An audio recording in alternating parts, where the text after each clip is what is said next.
Capítulo 5, parte 2. Número 2. Procedimiento ejecutivo. Es un procedimiento contencioso por el cual se persigue el cumplimiento forzado de una obligación que consta de un título fehaciente e indubitado. Este juicio mantiene dos procedimientos paralelos y simultáneos. Uno, el ejecutivo mismo, donde se discuten las excepciones al cumplimiento de la obligación, y el otro, el llamado de apremio, donde se tramita el embargo y de la realización de los bienes del deudor. Hay tres clases de juicio ejecutivo.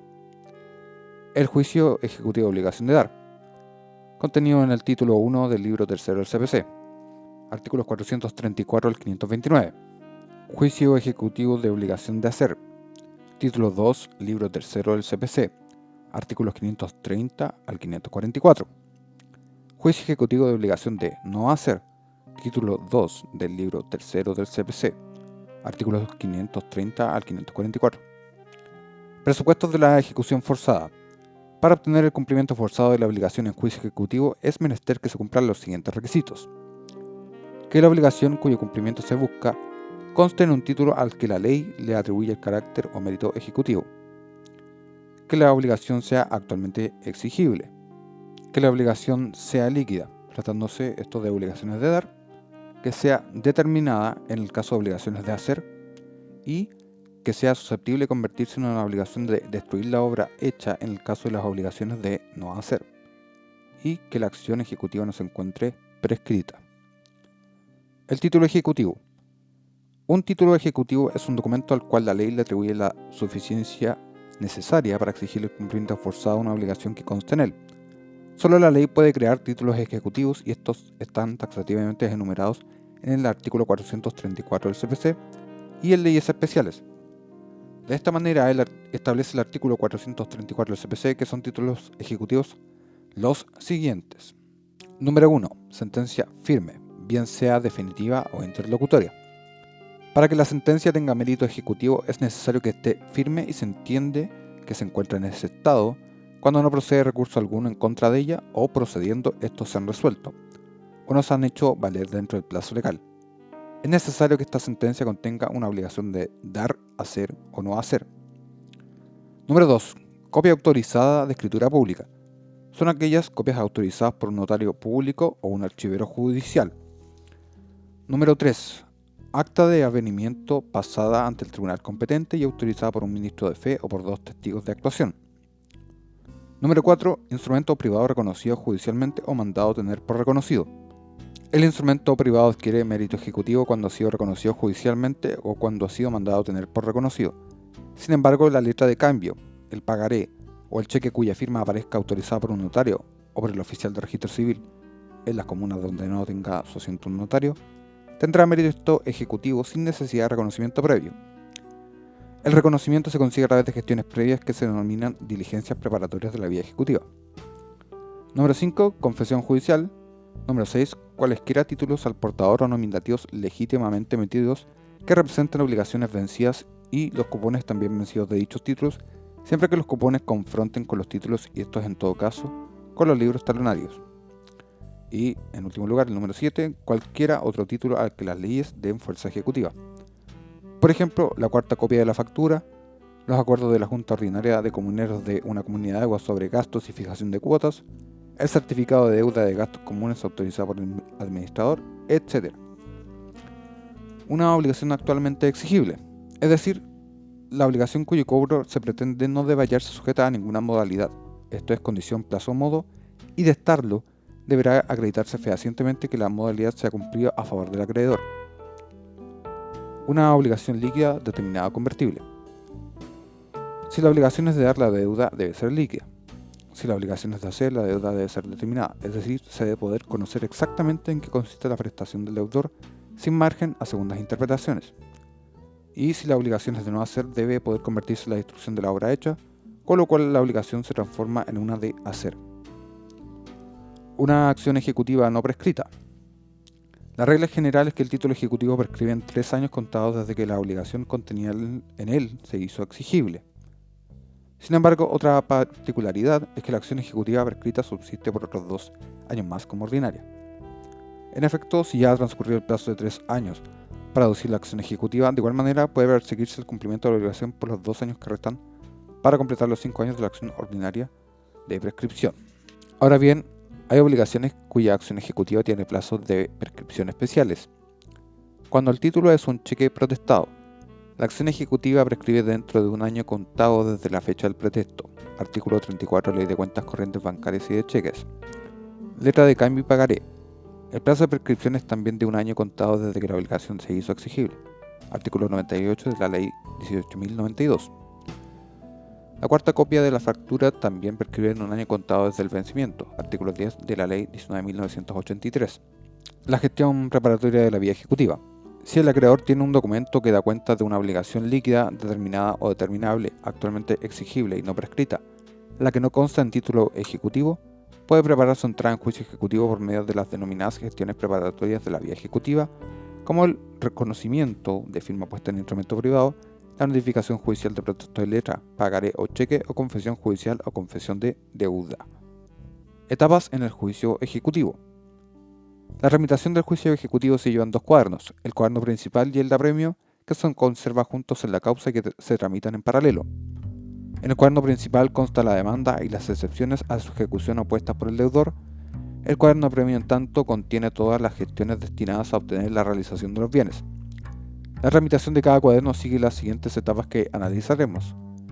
El cuaderno principal tiene la demanda, luego excepciones, admisibilidad o inadmisibilidad de las excepciones, recepción del juicio a prueba, un término probatorio, plazo para formular observaciones a la prueba, la sentencia definitiva y en última instancia los recursos. Por su parte, el cuaderno de apremio tiene en primera instancia el mandamiento de ejecución y embargo, luego el requerimiento de pago, después el embargo, la entrega al depositario de los bienes, la realización de los bienes embargados, la consignación de su valor, la liquidación del crédito y de las costas y finalmente el pago al acreedor. Ahora veremos el detalle de cada cuaderno. El cuaderno principal. La demanda ejecutiva. La demanda ejecutiva, que puede ser la primera gestión en el juicio ejecutivo o puede ir precedida de una gestión preparatoria de la vía ejecutiva, es el medio por el cual el actor ejerce su pretensión y funda su título ejecutivo. Este debe cumplir con los requisitos generales de todo escrito y los específicos del artículo 254 del CPC, dentro de los cuales es fundamental que contenga la enunciación precisa y clara de las peticiones que se someten al fallo del tribunal, la más importante de las cuales debe ser la petición de requerir de pago al deudor despachándose el mandamiento de ejecución y embargo contra él, y que en definitiva se acoja la demanda siguiendo adelante con la ejecución hasta el completo pago del crédito. Hay otros que además señalan bienes para la traba del embargo, designan depositario de los bienes embargados, solicitan la custodia del título ejecutivo en que fundan la ejecución. Examen de admisibilidad. Presentada la demanda a tramitación, el juez tiene el deber de examinar el título y conceder o denegar la ejecución, tras analizar el cumplimiento de los requisitos propios de la acción ejecutiva. Si se ha verificado como admisible la demanda, el tribunal deberá declararlo en la resolución y mandará a notificar la demanda al deudor y ordenará en el mismo escrito despache ese mandamiento de ejecución y embargo. Si se deniega la ejecución, el ejecutante podrá apelar o, si fuera procedente, recurrir de casación en la forma o en el fondo. La notificación del ejecutado. Se lo notificará de la demanda personalmente o por cédula, en el cuaderno principal, y en el mismo acto se le requerirá de pago, esto en el cuaderno de apremio. Si al momento de requerirse de pago el deudor no se encuentra, se le dejará un aviso para presentarse el día, hora y lugar que fije el ministro de Fe para practicar el requerimiento. No concurriendo a esta situación, al deudor se le tendrá por requerido pago y será inmediatamente sin más trámite el embargo. Excepciones. El plazo. Requerido pago, el deudor tiene 4 días para deducir excepciones si vive en la misma comuna donde funciona el tribunal. Si el ejecutado vive dentro del territorio jurisdiccional del tribunal, pero en una comuna distinta de la del centro del tribunal, el plazo se ampliará a 8 días. Todos estos plazos son fatales, según artículo 463 del CPC, y se cuentan desde el día del requerimiento de pago, artículo 462, inciso primero del CPC. La oposición del ejecutado. La posición del ejecutado solo podrá fundarse en alguna de las excepciones establecidas en forma taxativa por el artículo 464 del CPC, referidas por ejemplo a la incompetencia del tribunal ante que se haya presentado la demanda, la ineptitud del libelo, por falta de algún requisito legal en el modo de formular la demanda, la falsedad del título, el pago de la deuda, la concesión de prórroga de plazo, la compensación de la transacción, entre otras excepciones. La prueba. La resolución que recibe la causa prueba debe notificarse por cédula a las partes. El término probatorio de las excepciones será de 10 días. El término probatorio podrá ampliarse por 10 días más a solicitud del acreedor formulada antes de su vencimiento, y en todo caso las partes de común acuerdo podrán concederse términos probatorios extraordinarios. La prueba se rinde y tramita de la misma manera que en el juicio ordinario. Trámites posteriores a la prueba. Vencido el término probatorio, las partes tendrán 6 días para hacer observaciones a la prueba, luego de lo cual el tribunal citará a las partes a oír sentencia. La sentencia. El tribunal tendrá 10 días para dictar sentencia contados desde que el pleito quedó concluso, artículo 470 del CPC. La sentencia se limitará a declarar si acoge o rechaza las excepciones. Si acoge una excepción, puede omitir referirse a las demás. La sentencia puede ser absolutoria o condenatoria para el ejecutado. Si es condenatoria, puede ser condenatoria de pago o condenatoria de remate. En el primer caso, obligará al deudor a entregar una suma líquida de dinero o el bien que se adeuda.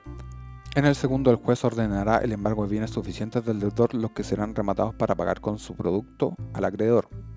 Finalmente, si el deudor no dedujo excepciones, se omitirá el fallo y bastará el mandamiento de ejecución y embargo para que el acreedor pueda perseguir los bienes del deudor y el pago de su deuda conforme a las normas de apremio. Los recursos. Contra la sentencia definitiva caben los recursos de declaración, rectificación, apelación, casación y revisión. El cuaderno de apremio. En este cuaderno se contienen todas las gestiones que se realizan para el pago compulsivo de la deuda. En la primera foja de este cuaderno debe constar el mandamiento de ejecución y embargo. El mandamiento de ejecución y embargo debe cumplir los requisitos que señala el artículo 443 del CPC, es decir, debe contener la orden de que el ministro de Fe requiere de pago al deudor para que en el acto del requerimiento pague la deuda con intereses, reajustes, si corresponde, y costas, señalando que de no verificarse el pago en el acto de la intimación, se procederá a trabarle embargo sobre bienes suficientes. Debe contener asimismo la firma del juez y del secretario del tribunal. Artículo 70 del CPC. El requerimiento de pago es el acto por el cual el receptor judicial u otro ministro de fe cumple la orden del tribunal intimándole el mandamiento al deudor a fin de que pague la deuda. Actitudes que puede adoptar el deudor. Si se paga la deuda antes o durante el requerimiento, deberá hacerse cargo el deudor del pago del capital, los reajustes e intereses que procedan y las costas. Artículo 446 y 457 del CPC. Si se le embargan bienes para el pago de la deuda, el deudor conserva el derecho de restituir esos bienes pagando lo que debe. Artículo 457 del CPC. El embargo es la presión compulsiva de bienes del deudor que un receptor judicial realiza a solicitud del tribunal con el fin de que posteriormente el tribunal ordene la venta o realización de estos bienes y luego se pague con su producto al acreedor. Sin embargo, hay un límite establecido en el artículo 447 del CPC, ya que los bienes que señalen no podrán exceder de lo necesario para responder a la demanda, haciéndose esta precisión por el ministro de Fe encargado de la diligencia, sin perjuicio de lo que pueda resolver el tribunal. Si el acreedor no designó bienes a embargar, este recaerá sobre los bienes que el deudor presente en el acto del embargo, si en concepto del ministro de Fe encargado de la diligencia son suficientes o si, no siéndolo tampoco hay otros conocidos. Artículo 448 del CPC. A falta de esta designación, el ministro de Fe procederá a determinar los bienes objeto del embargo en el siguiente orden. Primero, dinero. Segundo, otros bienes muebles. Tercero, los bienes raíces. Y cuarto, los salarios y pensiones. Esto según el artículo 449 del CPC. Bienes inembargables. Artículo 445 del CPC. Entre los bienes inembargables se encuentran, por ejemplo, los sueldos, gratificaciones y pensiones de gracia, jubilación, retiro y montevideo que pagan el Estado y las municipalidades. Artículo 445, número 1. Las remuneraciones de los empleados y obreros, pero son embargables en la parte que exceda a 56 UF. Las pensiones alimenticias forzosas. Los libros relativos a la profesión del deudor hasta el valor de 50 UTM y a elección del mismo deudor. Las máquinas e instrumentos de que sirve el deudor para la enseñanza de alguna ciencia o arte hasta dicho valor y sujetos a la misma elección. Los objetos indispensables al ejercicio profesional del arte u oficio de los artistas, artesanos y obreros de fábrica, y los aperos, animales de labor y material de cultivo necesarios al labrador o trabajador de campo para la explotación agrícola, hasta la suma de 50 UTM y a elección del mismo deudor. Los utensilios caseros y de cocina y los artículos de alimento y combustibles que existan en poder del deudor, hasta la concurrencia de lo necesario para el consumo de la familia durante un mes. La forma de efectuar el embargo. El embargo se entenderá hecho por la entrega material o simbólica de los bienes al depositario que se designe, artículo 450 del CPC, aunque éste deje la especie en poder del mismo deudor. Si el deudor no concurre a la diligencia o si se niega a hacer la entrega al depositario, procederá a efectuarla el ministro de Fe, artículo 452 del CPC. Para lo cual haya fundado de temor de que la orden sea desobedecida, podrá solicitar auxilio de la fuerza pública, artículo 443, inciso final CPC. Los efectos del embargo. Efecto respecto del ejecutante. El embargo le da derecho a pagarse con el producto resultante de la realización de esos bienes, pero no adquiere en ningún caso derechos de dominio, de disposición ni preferencia sobre los bienes. Los efectos respecto del ejecutado. El efecto del embargo será la privación del derecho a administrar los bienes embargados, derecho que adquiere el depositario, y pierde asimismo el derecho a disponer de los bienes, ya que los bienes embargados salen del comercio humano y cualquier acto de enajenación constituye objeto ilícito. Artículo 1464, número 3 del Código Civil. Ampliación del embargo. La ampliación del embargo consiste en derramar embargo sobre nuevos bienes, luego de haberse efectuado un embargo previo, ante la insuficiencia de los bienes para cubrir el total adeudado. Puede el acreedor pedir ampliación del embargo en cualquier estado del juicio, siempre que haya justo motivo para temer que los bienes embargados no basten para cubrir la deuda y las costas. Reducción del embargo. La reducción del embargo consiste, por el contrario, en alzar el embargo sobre determinados bienes, los que a partir del alzamiento quedan excluidos. Esta reducción de embargo ocurre cuando los bienes embargados exceden los necesarios para cubrir el total de la deuda. Sustitución del embargo. Consiste en el reemplazo por dinero de un determinado bien embargado y no puede sustituirse el embargo cuando éste recaiga sobre la especie objeto de la ejecución. La sustitución puede ser parcial o total y en este último caso significa el término del juicio ejecutivo. Exclusión del embargo. Consiste en el alzamiento del embargo respecto a los bienes inembargables cuando por error éste se ha grabado sobre alguno de ellos. Artículo 519, inciso segundo del CPC. En este caso, el alzamiento se decretará a la sola solicitud del deudor. Cesación del embargo. En este caso se alza íntegramente el embargo, lo que se puede decretar cuando el embargo sea sustituido íntegramente por dinero, lo que equivale al pago total de la deuda y las costas. El reembargo. Ello ocurre cuando se traban dos o más embargos sobre un mismo bien de propiedad del deudor en virtud de diversas ejecuciones iniciadas en su contra, lo que suele ocurrir cuando el deudor acumula deudas con distintos acreedores y sus bienes no alcanzan a cubrirlas todas. En este caso, si no se justifica derecho preferente para el pago, el producto del remate se distribuirá entre todos los acreedores proporcionalmente al monto de los créditos que se hagan valer. Artículo 527 del CPC. Por lo tanto, en estos casos de reembargo se producirá la figura de la tercería de pago. El depositario es el encargado de la custodia y de administración de los bienes embargados. Puede ser provisional y depositario definitivo. Por regla general, el depositario provisional será el deudor, salvo que el ejecutante haya designado a un tercero en la demanda o que el ejecutante haya pedido que no se designe depositario. El depositario definitivo es el nombrado por las partes de común acuerdo en audiencia verbal. A falta de acuerdo, lo designa el tribunal. Las facultades del depositario se refieren en términos generales a la administración de los bienes embargados. Las obligaciones del depositario. Depositar en la cuenta del tribunal los fondos líquidos que provengan de su administración tan pronto como cuente con ellos.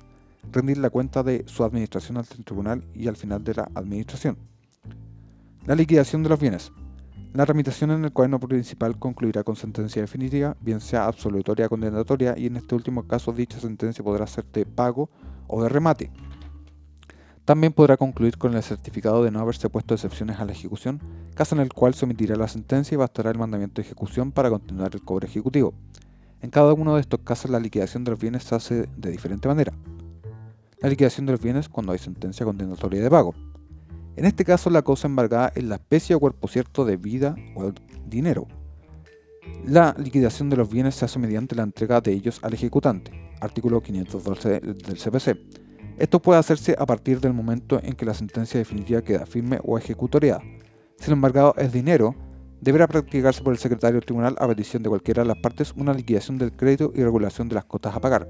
Artículo 510 del CPC. Efectuada se notificará a las partes las que tendrán derecho a presentar objeciones, las que se tramitarán incidentalmente. Una vez firme la liquidación, se podrá pedir el giro del cheque de los fondos consignados en la cantidad que la liquidación determine, pues los fondos están depositados en la cuenta corriente del tribunal. El cheque se emitirá a nombre del ejecutante o de su abogado si le dio la facultad de percibir, siendo siempre nominativos. Liquidación de los bienes cuando hay sentencia condenatoria de remate. En este caso, las cosas embargadas son bienes que deben rematarse o realizarse para poder pagar al ejecutante. En este caso, la sentencia definitiva ordenará la realización, la venta, de los bienes embargados y luego el pago al acreedor con el producido del remate, cuestión que trataremos a continuación. Para proceder al remate basta con que se haya notificado la sentencia sin que sea necesario esperar a que se encuentre ejecutoriada. Artículo 481 del CPC. Pero para pagar al ejecutante, ahí sí se requiere el certificado de ejecutoria. La realización de los bienes embargados. Respecto al procedimiento hay que distinguir bienes muebles sujetos a corrupción, deterioro o de difícil conservación. Debe venderlos rápidamente el depositario, previa autorización judicial, sin necesidad de hacer tasación y luego consignar el producto de la venta en la cuenta corriente del tribunal. Bienes muebles corporales.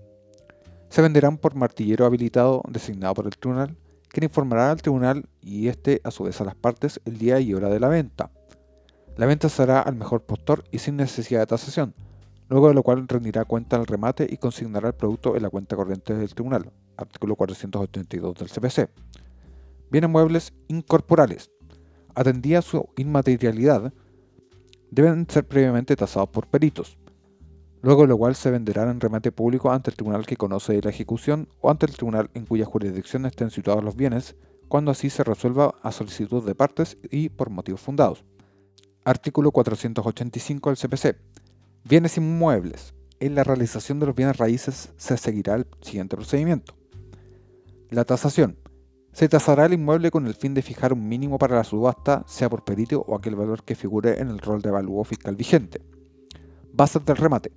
Aprobada la tasación del bien raíz, se fijarán las bases de acuerdo a las cuales se realizará la pública subasta, fijando entre otras bases las cauciones para participar en el remate, mínimo de posturas, las condiciones de venta, forma de pago, fecha y oportunidad de entrega del inmueble, venta ad corpus, quién paga los gastos de la venta, etc. Oportunidad del remate. Aprobada la tasación se señalará el día y hora para la subasta. Artículo 488 del CPC. El remate se realiza en las dependencias del mismo tribunal en lo posible fuera de horario de las audiencias. Formalidades de publicidad.